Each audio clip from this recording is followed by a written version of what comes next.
Les 12 coups de midi, Émilien met en difficulté la production du jeu de TF1. Depuis ses débuts dans les 12 coups de midi, Émilien ne cesse d'impressionner les téléspectateurs et Jean-Luc Reichmann.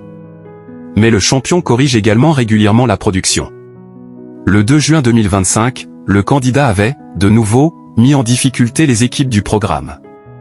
Depuis le 25 septembre 2023, Émilien règne en maître dans les 12 coups de midi sur TF1. Chaque midi, le jeune étudiant en histoire élimine tous ses adversaires. Le 18 mai 2025, ce dernier avait même battu le record mondial masculin du nombre de participations dans un jeu télévisé. S'il serait prochainement éliminé selon différentes sources, Émilien tente de tenir le rythme des sessions de tournage de l'émission. Le lundi 2 juin 2025, le compagnon de Jessica était en tout cas en grande forme. Ce dernier avait une nouvelle fois corrigé la production du jeu. En effet, lors de l'épreuve du coup par coup, une question portait sur l'Indonésie. Christiane, l'une des candidates de cette partie, avait répondu que Jakarta était sa capitale. La réponse avait ensuite été validée par Jean-Luc Reichmann, avant qu'Émilien n'intervienne. « Excusez-moi, c'est faux.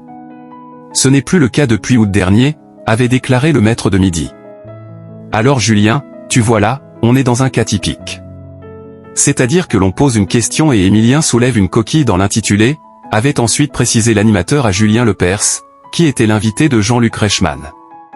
Dans cette émission, le jeune maître de midi avait également avoué l'un de ses vœux pour son parcours dans le jeu face à Jean-Luc Reichmann. En référence aux vœux des lycéens pour leurs études supérieures sur Parcoursup, l'animateur l'avait interrogé sur ses différents souhaits pour son avenir.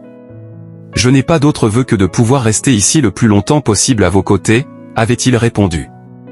Émilien semble donc toujours très épanoui dans le jeu de la mi-journée. Les 12 coups de midi est à retrouver tous les jours, dès 11h50, sur TF1.